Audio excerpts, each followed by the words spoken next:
Je regrette pour hier. Venez voir. Sans aucune explication, il enfila sa veste et sortit. Nous le suivîmes sur le sentier abrupt qui, du fond de son terrain, donnait Oh, accès. oh, oh, joyeux Noël! Père Noël, c'est le Père Noël. Mais c'est pas le vrai. Joyeux Noël! Tiens, ça, c'est pour mon petit Jojo! Et ça, c'est pour mon petit Aurel! Mon petit Aurel! Merci Père Noël. Mais c'est pas le vrai. Mais oui, il a raison! Je ne suis pas le vrai Père Noël! Je suis juste vieux!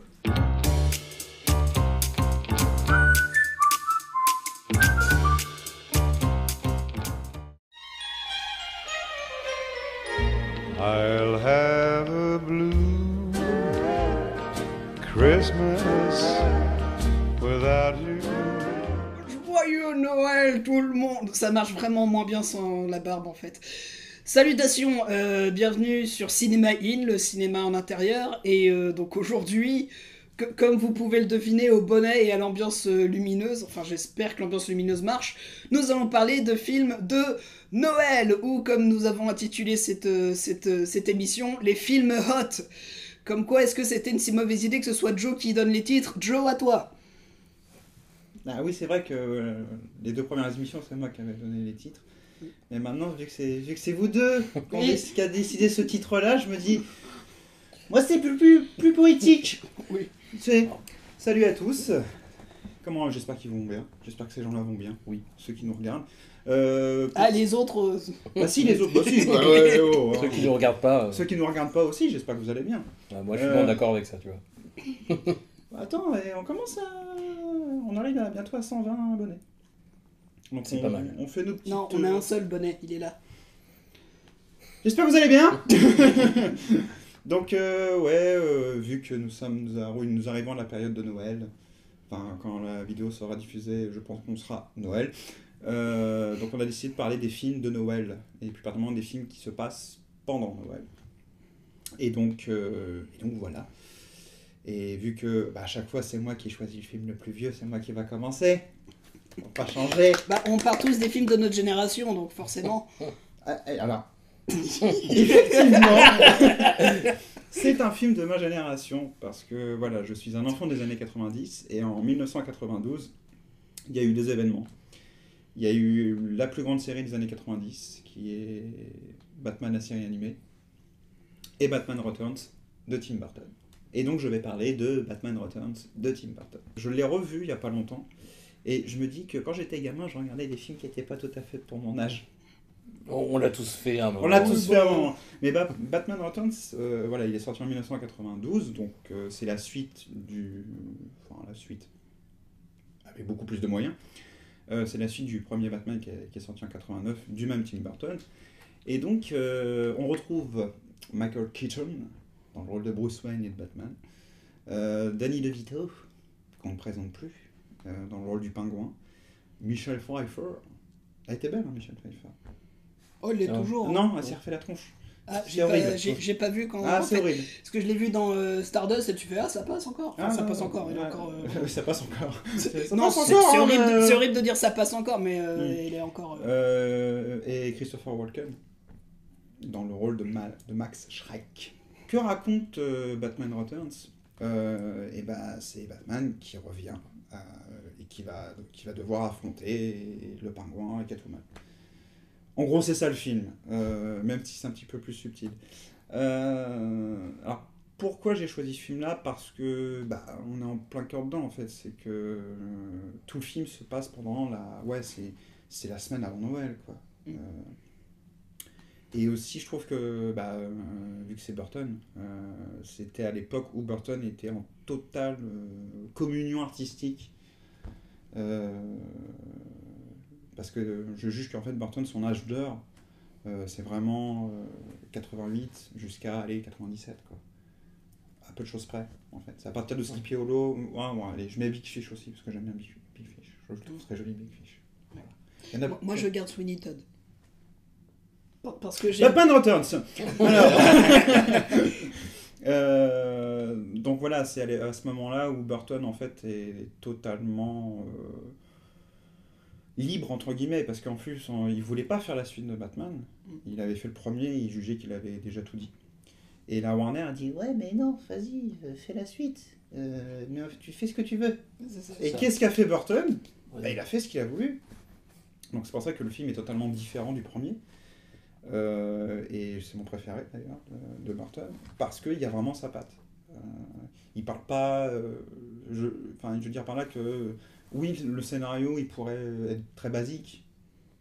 C'est juste Batman qui doit affronter le pingouin et Catwoman. Mais il amène autre chose en fait, Burton. C'est-à-dire qu'il amène la dualité. Une dualité entre l'animal et l'homme, et l'animal et la femme. Parce que voilà, il s'intéresse beaucoup au pingouin et à Catwoman évidemment. Et il y a beaucoup de gens qui reprochent au Batman de Burton de ne pas s'intéresser à Batman. Mais justement, je trouve que Burton a compris ce qu'est Batman de base en fait. C'est une ombre. Oui. C'est pas quelqu'un qui va se montrer comme Superman quoi. Il va pas se montrer tous les jours. Bah, c'est un truc qu'a repris quand même beaucoup Nolan dans les deux Batman qui sont très bons. Et surtout dans Dark Knight, c'est qu'en fait Dark Knight aussi, quand tu y réfléchis, tu penses plus au Joker que voilà, alors que pourtant il a essayé d'apporter un côté réaliste. Donc comme quoi les gens quand ils comprennent Batman, ils comprennent que Batman c'est pas le gars que oui effectivement tu vas voir le plus. Bah non. Ou en tout cas, après tu vas pas voir le plus interagir avec des gens, parce que si quelqu'un arrive à te faire 2 heures sur Batman tout seul dans la Batcave en train de déprimer, s'il arrive à rendre ça, non mais tu vois je veux dire ça peut être dans le personnage, s'il arrive à rendre ça intéressant c'est que c'est un putain de génie.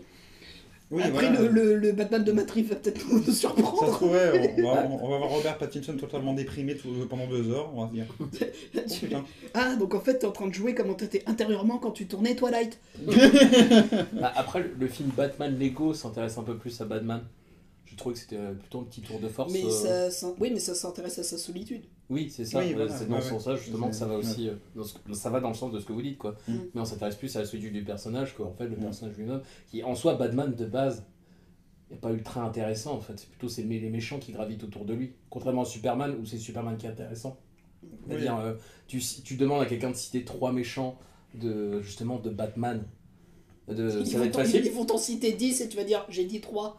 Alors que Superman, tu demandes d'en citer 3. Ils vont dire Lex Luthor, Lex Luthor plus tard, Non, Lex non. Luthor plus Bah, jeune. non, Général bah, Z. Zod et Brainiac. Ouais, mais tu vois, Brainiac, je suis pas sûr qu'il. Bref. Avant le film, je pense qu'il Ouais. était pas ultra populaire, quoi, Brainiac. Et Oui. moi en plus Brainiac dans les adaptations hors comics c'est plus l'ennemi de la Ligue de Justice que Superman en fait. J'ai dit la Ligue de Justice ou la Justice League. Oui, la Ligue de je Justice. suis officiellement québécois. La Ligue de Justice. Ouais, parce que vraiment dans la série justement de Justice League qui a été fait après Batman et après Superman, Brainiac il... Animated série, hein, tu parles. De Les quoi dessins animés. Les dessins animés. Ouais. Ouais, Brainiac il est là pour emmerder La Justice League. et pas que un seul des héros. Mm. Et t'as certaines Et, adaptations en dessin animé, je vous arrête film, tout de suite. pareil. Brainiac, vous confondez avec. C'est pas Brainiac. Brainiac, c'est un autre. Vous confondez avec l'autre. Oh, je sais plus. Avec qui? Je sais plus. Ouais, parce qu'ils ont déjà affronté Brainiac aussi. Ils ont déjà affronté C'est- Brainiac. Darkseid, non Oui, c'est ça, c'est Darkseid.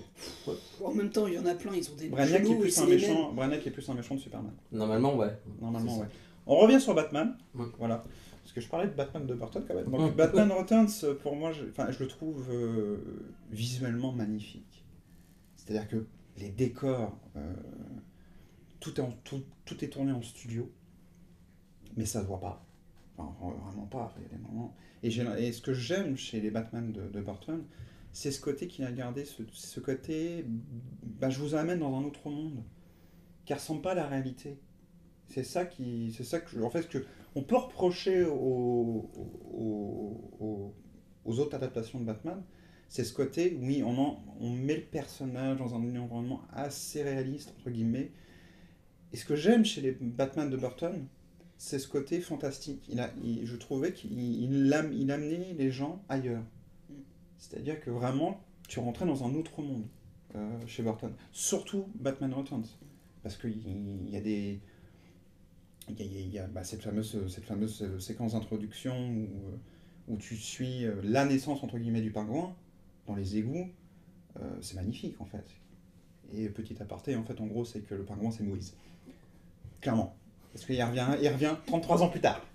C'est Moïse. Le pingouin c'est Moïse. C'est Jésus, 33 ans. Oui, mais en fait, non, Burton a dit qu'il s'est inspiré de Plus de Moïse. plus de Moïse. Voilà. Donc, enfin, moi je trouve que voilà, les décors sont juste sublimes dans ce film. Et ce que j'aime dans ce film, avec évidemment avec ma vision d'adulte, c'est ce côté que oui, on voit pas beaucoup Batman, mais c'est ce qui fait sa force justement, parce que dès qu'on le voit, on le retient, parce que Burton sait le filmer comme une ombre. En fait, il a compris, pour lui, et je pense qu'il a compris aussi ce qu'est Batman, c'est une ombre en fait. Et ce que j'aime dans le film aussi, c'est surtout, il se concentre sur vraiment sur le pingouin, la naissance du pingouin et la naissance de Catwoman. Et c'est surtout la mise en scène de Catwoman qui est très intéressante. C'est le fait justement qu'au tout début du film, donc elle travaille pour le personnage de Christopher Walken, Ouais. et on sent vraiment que elle est, c'est comme une figurante en fait. C'est une figurante qui rentre dans le cadre à chaque fois, mais elle ne devrait pas être dans le cadre. C'est limite ça. Et donc en fait, Burton se concentre sur Max Schreck, et en fait à chaque fois on voit Selina Kyle rentrer dans le cadre, servir un café, mais on a l'impression en fait que c'est une figurante qui n'aurait pas dû être là en fait. Et il montre très bien ce côté, c'est une femme soumise. C'est-à-dire qu'elle elle est soumise par son patron. Ça c'est clair et net, on comprend tout de suite. Et après, quand elle devient Catwoman, là, elle a ce côté libérateur en fait. Elle est totalement libérée des contraintes de la vie, entre guillemets. Mais ce qui est intéressant aussi, c'est qu'elle a besoin d'être Catwoman, comme comme Bruce Wayne a besoin d'être Batman. C'est ça qui est intéressant aussi. Et il y a toute une séquence qui se trouve donc on est le 24 décembre, donc c'est un bal costumé, un bal masqué, pardon. Et d'ailleurs, il fait une référence au masque de l'armure rouge d'Edgar Allan Poe, mais c'est très furtif. On voit un mec qui a un masque. Et tout le monde est masqué, sauf 2 personnes. Oui, non, ça me fait quand même vachement penser à Ice White Shot, je suis désolé. Mais non, c'est pas Ice White Shot. Et en plus, Catwoman, tu peux voir une libération sexuelle de la femme aussi. Donc, Oui, ça je vais en parler. Dans cette séquence-là, il y a tout ce contexte-là. Et en fait, ce qui est intéressant, c'est qu'il y a que 2 personnes qui ne sont pas masquées. C'est Bruce Wayne et Selina Kyle. Et en fait, on comprend très bien, Burton le comprend très bien juste avec cette séquence-là, que en fait, Bruce Wayne, c'est un costume, c'est un masque. Et en fait, Bruce Wayne, on va dire, le seul moment où il est vraiment sincère avec lui-même, où il est vraiment vrai, c'est quand il est en Batman, en fait. Il a besoin d'être Batman. Ça, c'est une de mes planches préférées d'un comics de justement de la Justice League. Je vais arrêter de dire la Ligue de Justice. Parce qu'en fait, c'est genre quand alors c'est au début, en fait, c'est que Wonder Woman, Superman et Batman, et en fait, elle prend son l'assaut de la vérité. En gros, elle dit on va toucher ça et donner nos vraies identités. Donc elle dit Diana Prince, Superman qui dit Clark Kent, Batman il dit Batman. Oui, voilà. Tu vois, sa véritable identité, c'est Batman, en fait. Pas Bruce Wayne. Bruce Wayne, c'est un masque. Et en plus, ce qui est intéressant, c'est que y a quelqu'un qui s'est amusé à remonter le film, donc Batman Returns, le foutre en noir et blanc et le foutre muet.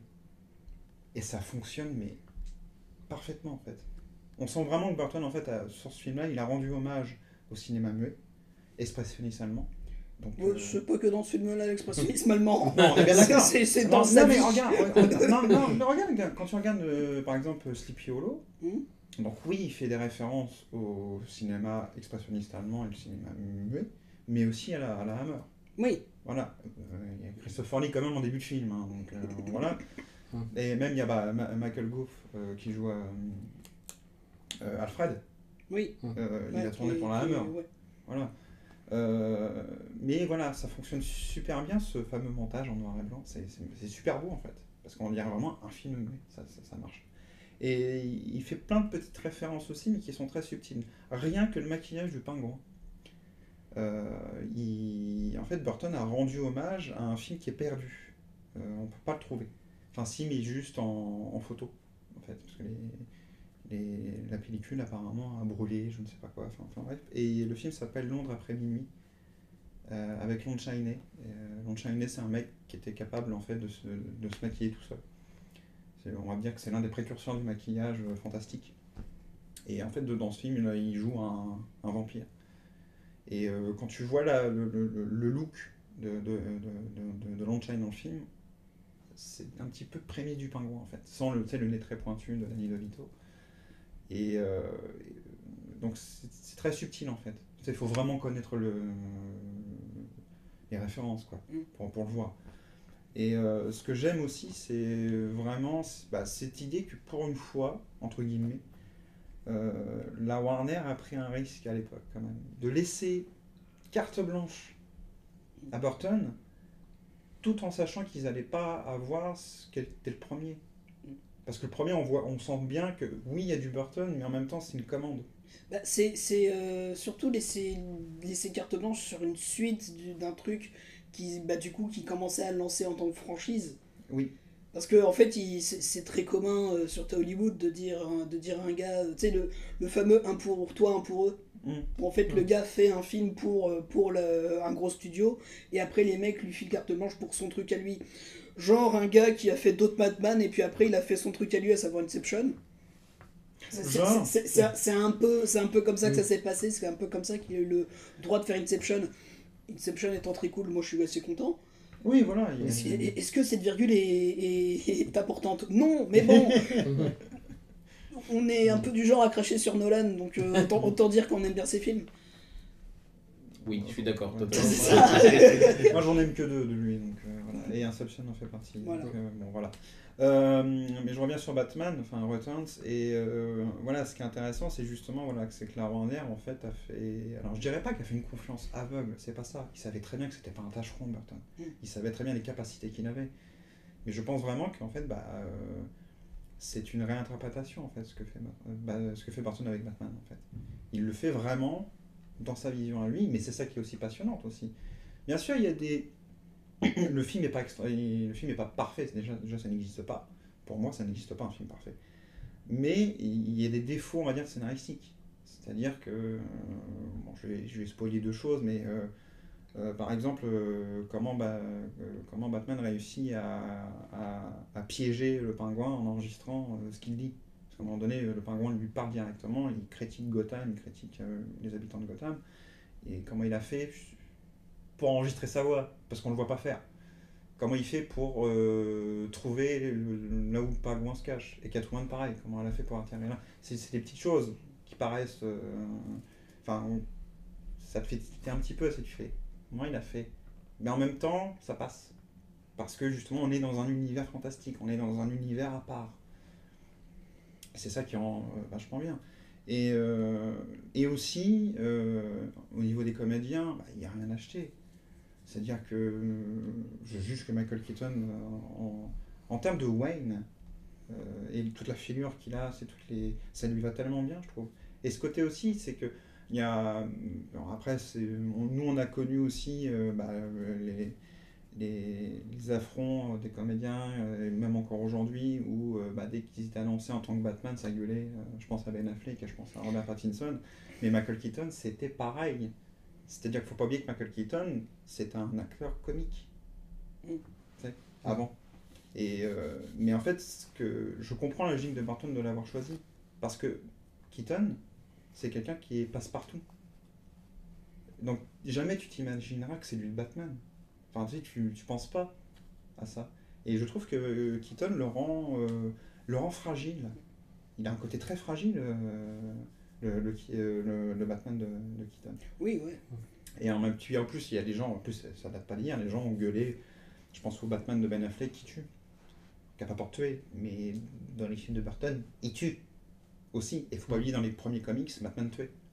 Après, c'est au fil des années, et aussi la censure au niveau des comics qui a fait en sorte que Batman ne tue plus, en fait.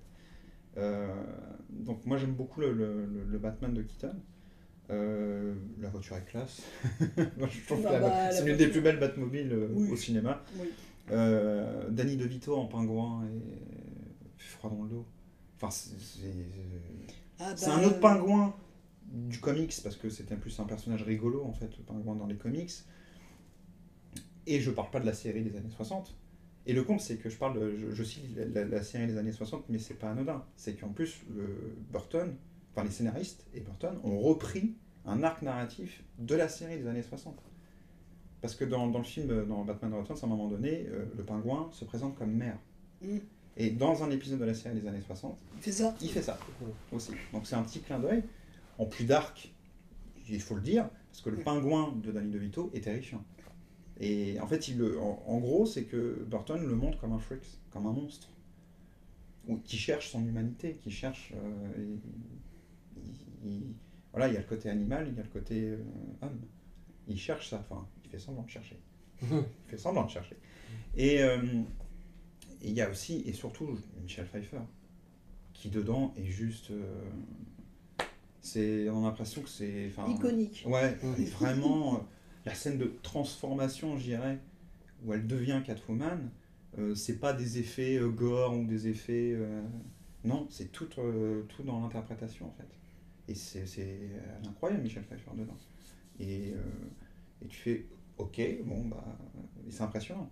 Et il y a aussi Christopher Walken, évidemment. Enfin, j'adore Christopher Walken dans le film, je trouve qu'il est magnifiquement détestable. Voilà, c'est vraiment ça. Et ce côté aussi que Burton cherche, la dualité homme-animal, il fait toujours des références à ça. Surtout avec le pingouin, mais surtout aussi avec le personnage de Selina Kyle et justement de Max Schreck. C'est le chien et chat. Voilà. D'ailleurs, Max Schreck, donc le nom, est une référence à l'acteur qui jouait Nosferatu, qui s'appelait Max Schreck, en fait, en vrai. En fait, voilà, il fait oui, non, mais tu sais, il fait vraiment... Burton fait des petits clins d'œil à ce qu'il aime. Mais c'est ça qui est intéressant aussi, c'est pas forcé. Il se force pas. Et aussi, c'est que c'est un... Tu veux dire comme Tarantino ? Voilà. Non, dans le sens où en vrai il se force pas. Non, il se force pas, Tarantino. Non, il se force pas. Tarantino, il réutilise certes des plans, mais en fait pour en faire un truc à lui avec. Et je trouve que dans Batman Returns, je trouve que la caméra de Burton, après il le fera un peu plus, mais il propose des plans magnifiques, en fait. Ce fameux plan où on rentre dans une espèce de zoo abandonné, de parc. C'est un parc zoo, on ne sait plus trop, glacier en fait, parce que vu qu'on est en période de Noël, il neige pratiquement tout le temps dans le film, mais c'est magnifique, enfin, c'est super beau, quoi. Enfin, on est vraiment dans une ambiance. Et la caméra se balade, fait des travelling, et c'est magnifique. Et c'est magnifique, qui plus est, parce que c'est de la maquette. C'est vraiment de la maquette. Et c'est magnifique, en fait, parce que tu te dis, waouh. Et en plus, il arrive à rendre tous ces personnages-là, y compris même les méchants, fragiles, en fait. Même le pingouin est fragile dans un sens. Mais ils sont touchants, et aussi ça reste un film quand même assez dramatique. Dans le sens que il n'y a pas... alors c'est pas un spoil énorme, mais en fait il n'y a pas vraiment de gagnant dans l'histoire. Il n'y a vraiment pas réellement de gagnant. C'est tous des personnages qui sont seuls. Évidemment Batman est quelqu'un de très seul. Et en plus, sans compter aussi, c'est qu'au départ, la Warner voulait justement qu'il y ait Robin. Et par chance, Burton a dit non, je veux pas Robin. Je m'en fous. Pour lui, Batman est quelqu'un de seul. Et il a eu raison. Et c'est surtout, voilà, on va dire que c'est un film de Noël mélancolique. C'est-à-dire que même le fait qu'il y a un moment donné, donc c'est la soirée du 24, on sent que ouais, c'est très mélancolique en fait. On sent que les personnages, surtout Catwoman et Batman, Noël, ça les rend encore plus triste qu'à l'accoutumée en fait, parce que en fait j'ai l'impression qu'ils se retrouvent réellement seuls à ce moment-là. Donc regardez pas ça, Batman Returns le 24 décembre au soir, parce que ça va pas être très gai. Mais c'est un magnifique film quand même de Noël, parce que justement c'est l'ambiance que Burton arrive à parfaitement retranscrire en fait. Ce côté lumineux, festif, mais festif pour les gens de Gotham, mais pas pour le défenseur de Gotham en fait. C'est ça qui est assez... c'est encore une fois une espèce de dualité en fait. C'est une espèce de contre-pied entre guillemets de l'environnement général de la ville et de son protecteur en fait, qui lui en fait est totalement... On voit un mec qui est seul en fait, on sent réellement qu'il est seul, et même la première fois qu'il apparaît à l'écran, dans le film, il est seul.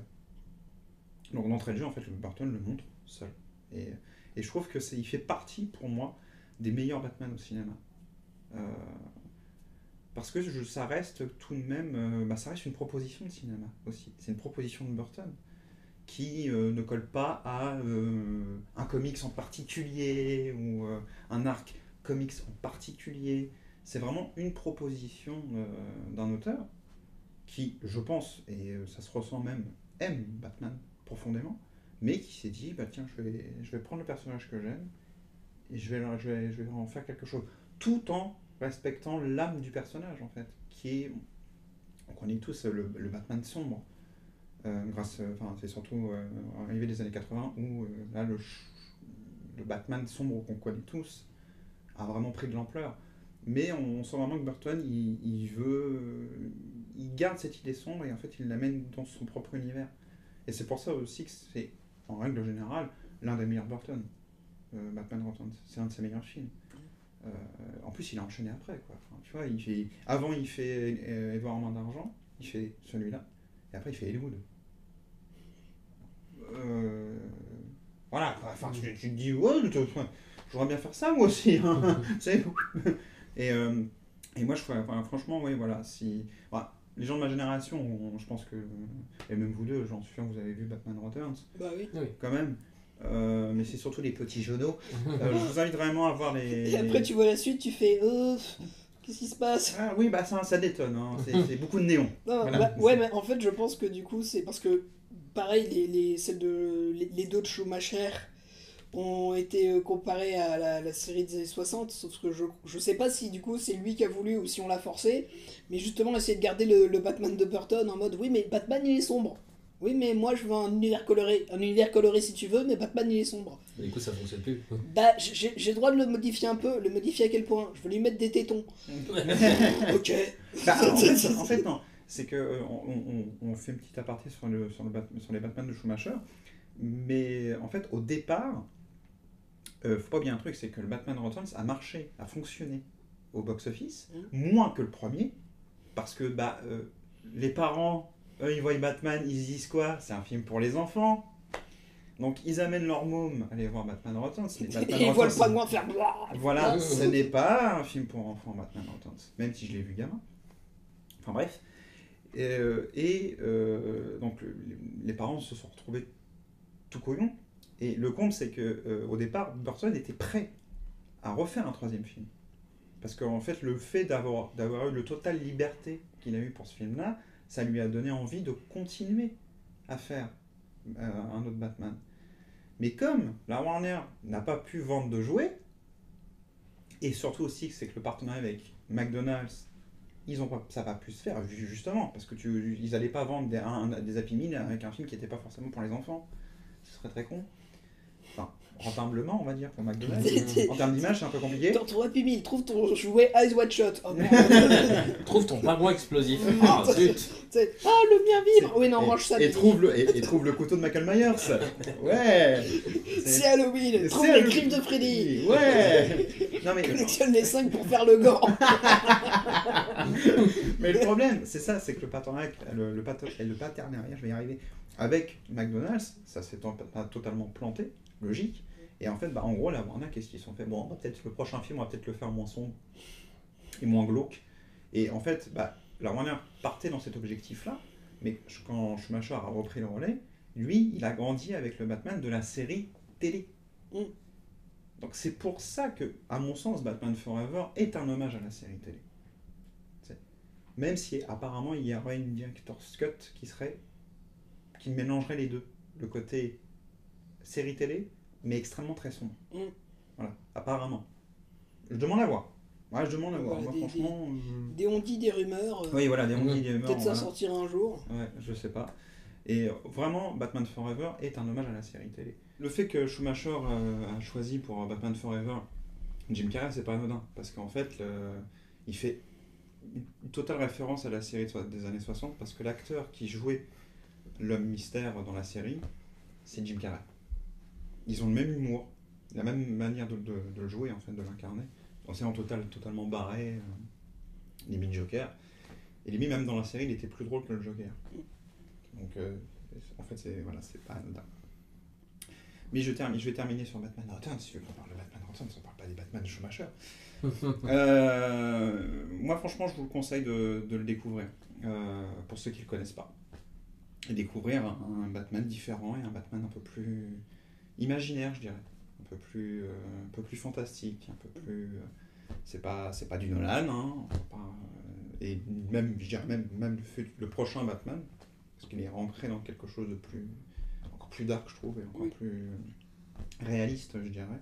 Après, on peut se tromper. Voilà, on a vu qu'un teaser. Mais voilà, alors il est pas sur Netflix, Batman Returns, il est pas sur d'autres plateformes, je crois, à ma connaissance, donc il est en DVD. Donc vous pouvez le trouver facilement en DVD, ou en Blu-ray d'ailleurs. Il y a une belle édition Blu-ray avec de la poudre aux yeux, donc je dirais, c'est un beau dessin sur le coffret, et puis voilà, ils sont contents. Je crois que je l'ai ici en plus. Et voilà. Toi, t'as le coffret intégral. Oui, donc voilà. Donc voilà, je vous conseille Batman Returns. Bon, ne regardez pas le 24 décembre parce que sinon vous allez déprimer.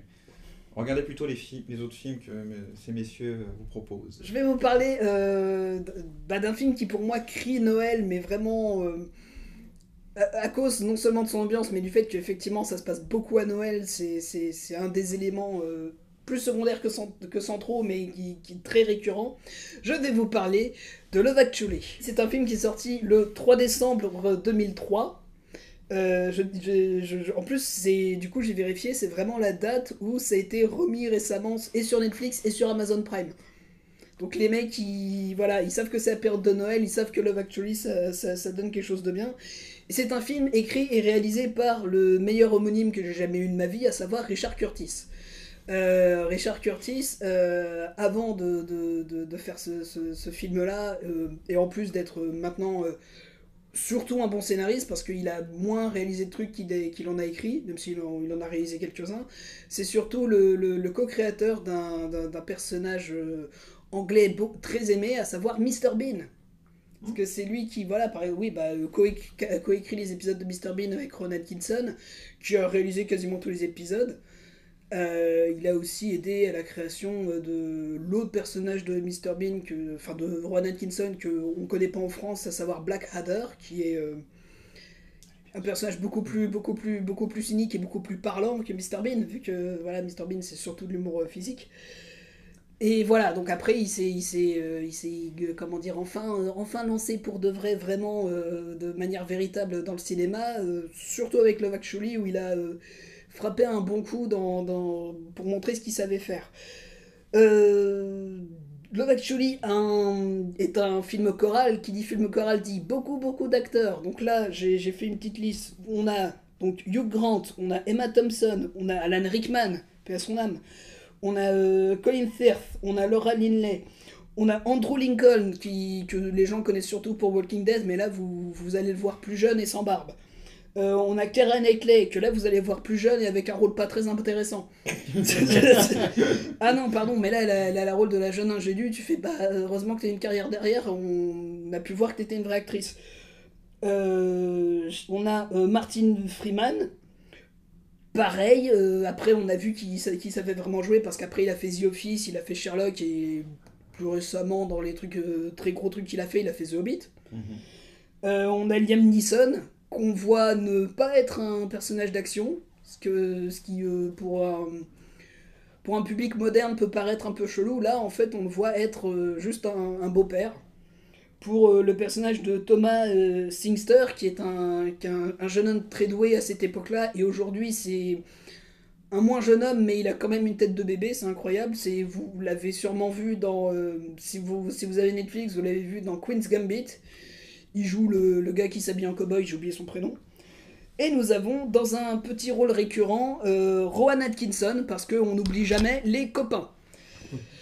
Donc pourquoi Love Actually pour moi c'est un excellent film de Noël, parce que ça commence, il y a marqué 5 semaines avant Noël, donc on sent que déjà quand ça se passe, et surtout que Noël va être un moment important, et effectivement Noël va être le climax de toutes les histoires qui nous sont contées. Les histoires d'amour en soi, je vais essayer de vous les je vais essayer de pas vous les spoiler, pardon. Vas-y, je spoil tout. Non, je vais essayer de pas vous les spoiler. Mais disons que ça raconte, comment dire, l'incapacité de trouver l'amour, l'incapacité d'avouer l'amour, le fait de le perdre et de le retrouver, le fait de le perdre et de jamais le retrouver, ou alors se retrouver dans une situation où l'amour est perdu mais tu restes avec la personne. Il y a beaucoup de choses comme ça. Juste le fait de trouver l'amour dans une situation presque un peu banale, mais après c'est, comment dire, vu la position de force sur laquelle t'es par rapport à l'autre personne, ça peut poser problème. Les gens qui ont vu le film sont en train de hocher la tête en mode oui je vois de quoi tu parles. Et il y a la meilleure parodie possible, je trouve, du meet cute. C'est quoi le meet cute? C'est les deux amoureux, ils se rencontrent par des circonstances plus juste de genre ah bah pouf on se rencontre. Généralement c'est fait de manière à on bosse ensemble mais au même niveau, pas un au-dessus de l'autre, on bosse ensemble au même niveau d'importance de l'entreprise, et petit à petit on va développer un truc. Et en même temps, je trouve que c'est une des histoires qui marche le mieux. Pour moi, c'est... Alors, sans dire laquelle on parle pas de la même, moi, c'est la situation de Colin Firth, je trouve, qui marche le mieux. En tout cas, moi, c'est celle qui me touche toujours le plus. Après, c'est peut-être parce que le gars est un artiste dans l'histoire, et que moi, je suis toujours plus touché par les artistes, parce que je suis un connard qui me prétend artiste. Donc du coup, je me vois dedans. Tu t'identifies à Colin Firth. Je m'identifie à un mec qui a du mal à écrire des trucs qu'il considère bien. Ouais. C'est... Ah, je m'adore. Moi, je me suis pas identifié à Hugh Grant, hein, je suis désolé. Tu veux dire que tu n'es pas Premier ministre? Non. Ah, Et par mince. contre, j'adore Hugh Grant dedans. Oui, mais Hugh Grant est excellent. Dis-toi qu'en plus, la scène où il danse, il a détesté la faire. Pourtant, ça marche. Genre, il l'a avoué récemment qu'en fait, il a trouvé horrible de la faire, mais en fait, c'était le fait de pas se sentir à l'aise en dansant et de devoir la refaire plusieurs fois. Bah genre à un moment il danse dans les escaliers, il se sentait pas safe de lui-même, tu fais bah en même temps on peut pas te mettre une doublure vraiment pour ça, parce que ça se verrait trop. Bon, les virgules c'est trop bien. Non mais après il y a, en plus c'est ça qui est beau, c'est qu'en plus il y a je dirais la pire, mais qui je trouve a quand même sa place. Bizarrement les gens qui ont vu ce film trouvent pas sa place, c'est le gars qui veut absolument aller en Amérique. C'est pas vraiment pour trouver l'amour, c'est plus pour le charnel du truc. Et en fait, je me dis, ouais, mais le côté charnel est une tangente de l'amour aussi, donc ça peut... je trouve ça a sa place là. C'est en complet décalage, mais c'est le but. Donc du coup, moi, ça m'a jamais vraiment gêné. Il y a ça, il y a voilà, voir Liam Neeson être juste... je soutiens mon beau-fils parce que je me retrouve dans une situation où il n'a plus que moi. Je trouve ça magnifique, surtout quand après quand en plus tu repenses à Taken en revoyant le film, tu fais c'est un peu plus relax à un niveau soutien de ta famille que plutôt d'aller péter des bouches. Mais non, mais le compte, c'est que le problème aujourd'hui avec Liam Neeson et ce qu'on en fait, enfin, c'est ces films Taken ou ces films d'action lambda, je dirais, c'est qu'on a oublié que Liam Neeson est un excellent comédien. Oui. Il a fait celui-là. Et moi je retiens aussi la liste de Schindler, quoi. Oui, Schindler par exemple, et dedans Liam Neeson est juste extraordinaire. Donc je trouve qu'on a un petit peu enfermé dans des films d'action, et le fait que tu parles de Love Actually avec Liam Neeson, ça montre aussi une autre image de Liam Neeson, beaucoup plus, certes, gentil. Je trouve que voilà, effectivement ce film vaut le coup. Après, en période de Noël, vu que ça en parle, c'est très bien, mais moi-même de manière générale, tu vois, avant... J'ai déjà dit dans d'autres émissions qu'un film que j'aimais beaucoup me refaire, c'était Pride, qui était mon feel-good movie, mais avant que Pride sorte, c'était Love Actually, en fait. Que je sentais le besoin de me refaire régulièrement. De là sont nées certaines théories de ma part sur, par exemple, le personnage de Rowan Atkinson, qu'on ne voit que 2 fois, et en fait, pour moi, c'est Cupidon. Mais genre littéralement je me dis en fait c'est le personnage de Cupidon parce que c'est 2 fois où il aide la situation à avancer. Même s'il y en a une de base, elle est pas... La première où on le voit en fait c'est pas une situation très positive par rapport à l'amour. Mais c'est un truc qui, pour que les personnages aillent mieux, doit se passer. Et la deuxième, en fait, justement, en fait, il aide il aide la situation pour que ça se passe au mieux dans un truc un peu plus positif. Mais donc, du coup, je me dis, mais en fait, ce personnage est juste là pour qu'on voit Rowan Atkinson parce qu'on n'oublie pas les copains. Et du coup, je trouve qu'il y a vraiment une espèce de côté agent de l'amour faut que ça aille comme ça pour que de toute façon les gens aillent mieux après. Et le vrai truc qui me fait dire ça, c'est justement la deuxième situation où tu le vois, où il fait une espèce de clin d'œil à Liam Neeson, tu fais oui, donc tout est fait exprès. Ouais, on comprend. Du coup, voilà, je trouve ça intéressant. Et c'est vrai qu'au début, quand cette théorie est venue dans ma tête, j'ai fait oui, non, mais la situation d'avant, c'est pas un truc positif que. Bah, c'est plus positif pour l'un que pour l'autre, mais c'est tout le principe de la situation, c'est qu'il y en a un qui fait de la merde et que l'autre va souffrir. Magnifique scène d'ailleurs, Emma Thompson qui écoute un CD. Oui. Non, ouais. Mais en fait, on va dire que tous sont bons, en fait. Bon, il y en a plus qui se détachent, évidemment. Mais ils sont tous bons, en fait. Et en plus, il y a aussi un truc qu'il faut pas oublier, c'est que Richard Curtis a quand même écrit aussi je trouve que l'une des meilleures comédies, je trouve, pour moi, des années 90, c'est 4 mariages et un enterrement. Oui. C'est lui qui a écrit ça, quoi. Oui. Ou pareil, il y a Rowan Atkinson qui a un petit rôle. Oui, voilà. Un petit rôle. Il a un petit râle. En plus, pareil, il a un petit rôle du prêtre qui progressivement devient le gars qui marie les gens. Oui, voilà. Donc tu vois quand même l'amour qu'il a pour ce mec, pour lui donner des rôles liés à l'amour à chaque fois. Le cupidon de l'amour. Le cupidon à chaque fois. Ouais. C'est vrai quoi, dans 4 mariages et un enterrement, juste le voir en tout stressé et puis aller de mieux en mieux entre guillemets, tu fais ouais, bon, bah, ouais, youpi. Je sais pas, vous, est-ce qui vous a touché beaucoup quand vous l'avez vu, parce que je suppose que vous l'avez vu? Ouais, il m'a inondé de sucre, moi. Bon, je n'ai pas chopé le diabète, en fait, au moment, je suis devenu le diabète toute sa splendeur quand j'ai vu ce film. Et pourtant, je lui trouve un côté nié par certains aspects, et pourtant il y a d'autres histoires dedans qui me font un petit peu redescendre et qui me disent, ouais, finalement, ce film, en fait, comme tu as dit, ça couvre un petit peu toutes les situations. Et aussi bien certaines histoires sont, à mon sens, un petit peu niaises quand même, aussi bien d'autres histoires sont plus terre à terre. Et finalement, en fait, ça fait du bien d'avoir un aperçu de tout, parce que c'est le problème avec les films de Noël en général, c'est que c'est trop niais. Et on a un peu tendance à ne plus y croire au bout d'un moment. Et là, au contraire, Love Actually, je trouve que j'ai plus tendance à y croire parce qu'il y a cette balance entre les deux. Mais ça reste quand même un film très feel-good pour moi. Il est très bien réalisé aussi. Quand même, on va pas se le cacher. Très belle photo. Bon, les musiques, c'est des musiques de Noël, hein. Mais Ah bah, ce film, c'est quand même la seule raison pour laquelle Mariah Carey a une carrière. Oui, bah oui. Parce que All I Want for Christmas Is You, en fait, on le connaît surtout à cause de ce film-là. alors que pourtant, En plus, chanté par une gamine de 13 ans qui a plus de talent que Mariah Carey, ça énerve un peu. Et pourtant, elle avait une carrière avant. Oui, elle avait une carrière. Oui, mais tu sais, sur internet, ça ressort régulièrement le graphique de. Alors, les écoutes de Mariah Carey, les écoutes à Noël. Tu fais bah oui. Et elle joue même sur ça maintenant sur les réseaux sociaux.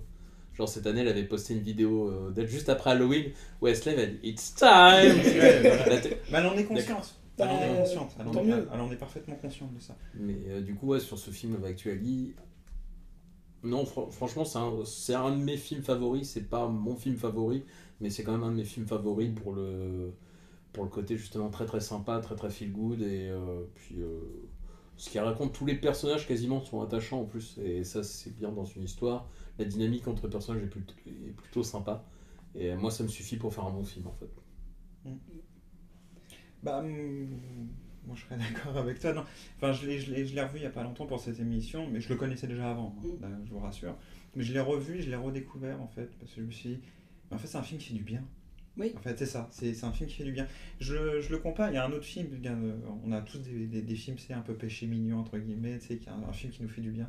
Et Love Actually me fait penser à un film qui s'appelle Holiday.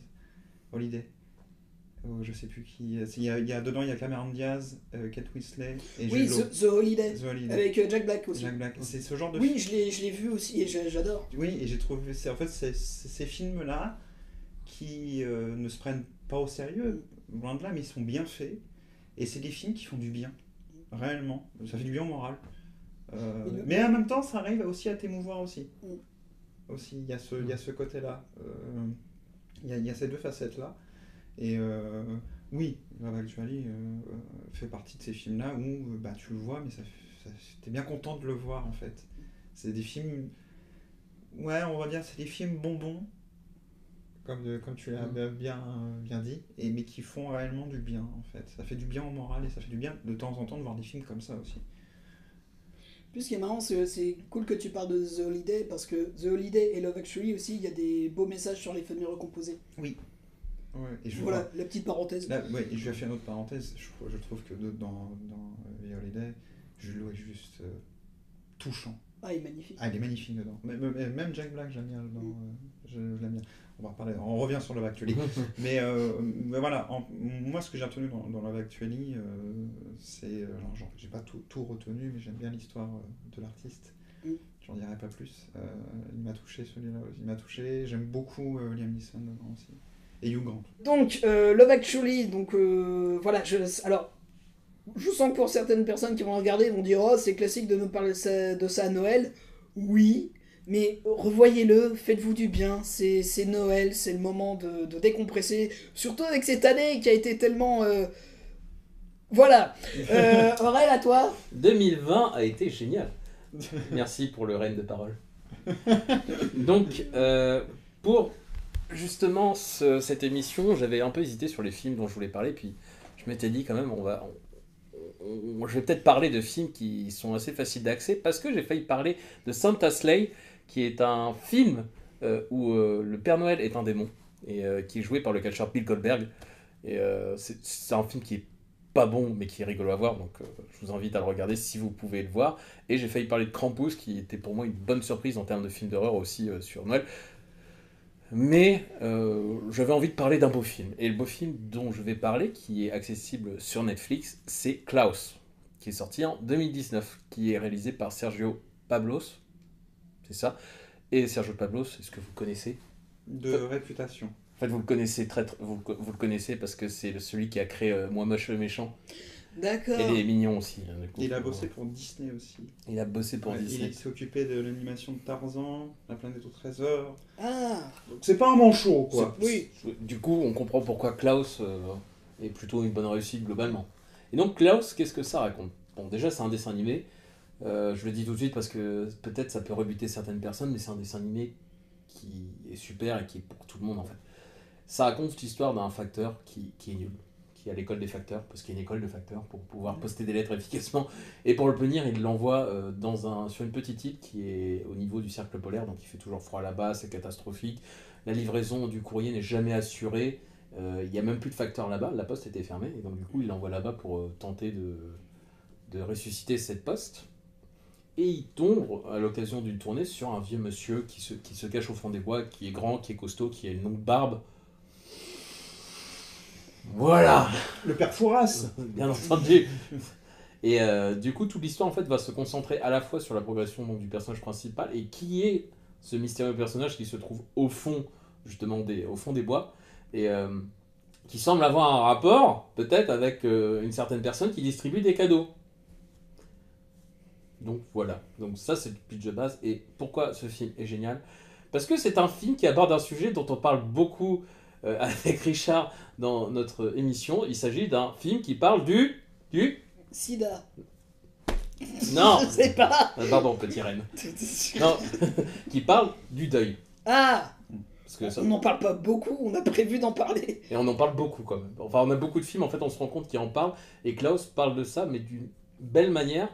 Et également dans un contexte de Noël, parce que le fait que le personnage justement de Klaus, donc le vieux qui est au fond des bois, se cache au fond des bois, est relié avec Noël notamment par le fait qu'il fabriquait des jouets à une époque en fait. Et pour une raison que vous découvrirez dans le film, et je pense que c'est plutôt évident quand je le dis, il a arrêté de fabriquer des jouets. Et le personnage principal et Klaus vont se remettre en fait à essayer de relancer Noël sur l'île. Et au début, ça va être un petit peu compliqué, mais justement, à force d'abnégation, ils vont réussir à faire ça. Et il y a un côté assez feel good quand même de ce point de vue-là. Donc le film est très partagé en fait entre moments feel good et puis moments un peu plus mélancoliques. Un peu triste parfois, mais c'est un film aussi qui fait du bien en fait, mais pas de la même manière que Love Actually. Love Actually, ça fait du bien parce qu'on voit plein de personnages et on finit par se reconnaître en fait dedans. Au moins dans un personnage, je trouve. Là, ça fait du bien parce que ça parle d'un sujet qui est pas évident, ça parle de ce sujet d'une manière poétique, d'une manière qui est très jolie, qui finalement en fait dédramatise un petit peu justement toute cette période en fait que l'on peut, que l'on subit en fait à la perte justement d'un proche. Et sur ce point de vue-là, Klaus est super, déjà. Et, encore en plus, le film est super joli. Le film traite aussi un petit peu de la différence, parce qu'il y a un peuple en fait qui parle pas la même langue que les personnes qui sont sur l'île, qui se trouvent un petit peu exilées.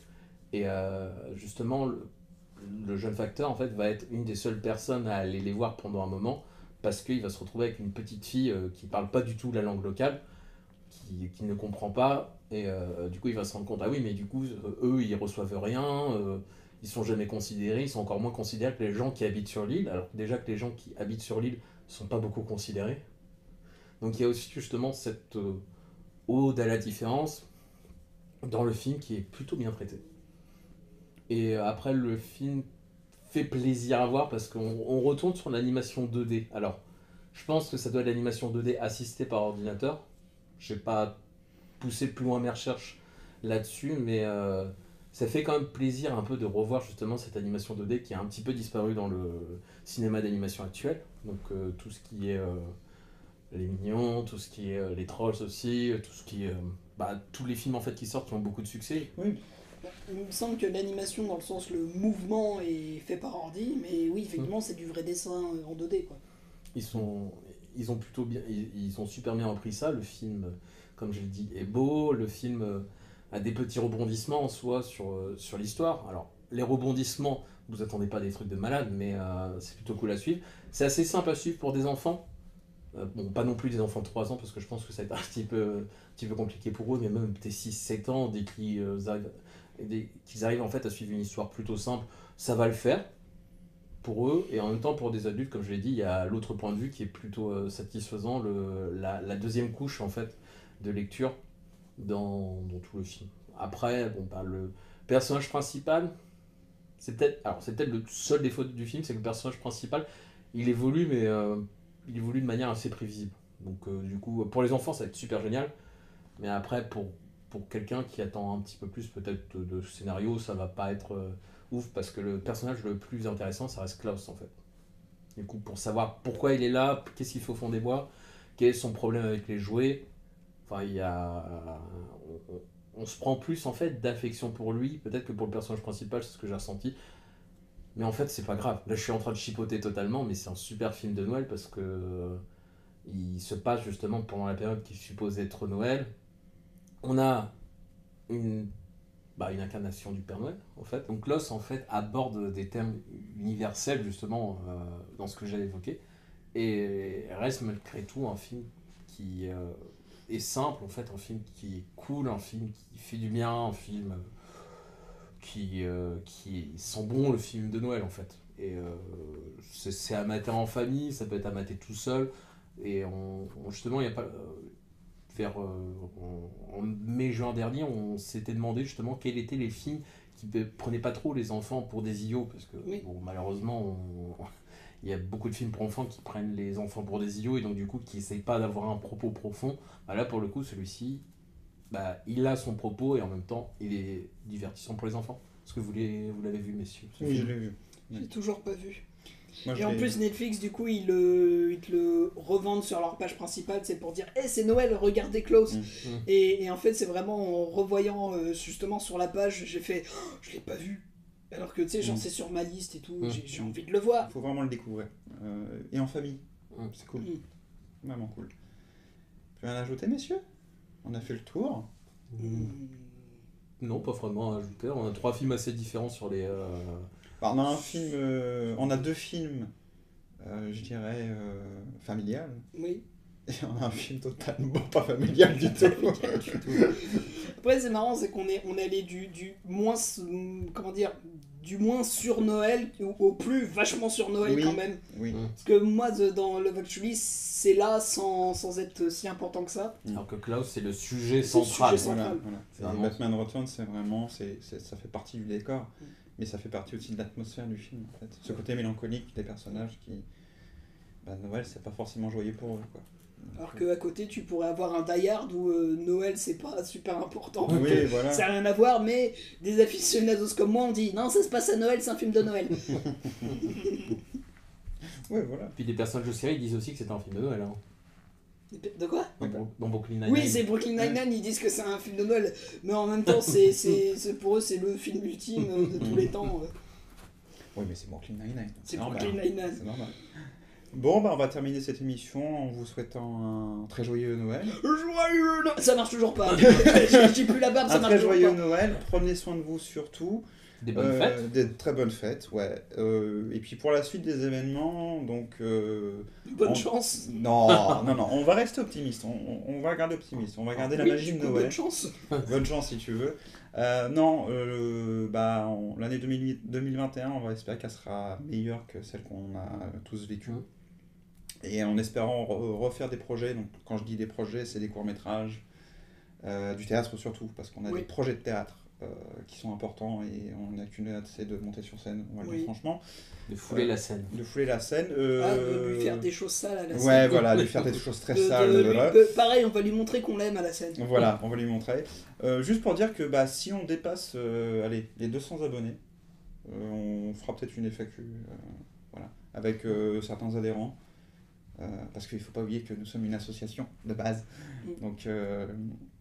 Donc voilà, et puis on vous fait des bisous quand même. Oui, Voilà, on vous fait des bisous. bécos, alors des bécos pas Covid du coup, mais Bah vu oui, qu'on est à distance, Ça marche en fait. Ça marche quand même. C'est- Donc, Et donc, Ça veut dire que je peux embrasser la caméra? C'est bon, je peux embrasser Non, la non, caméra? non, non.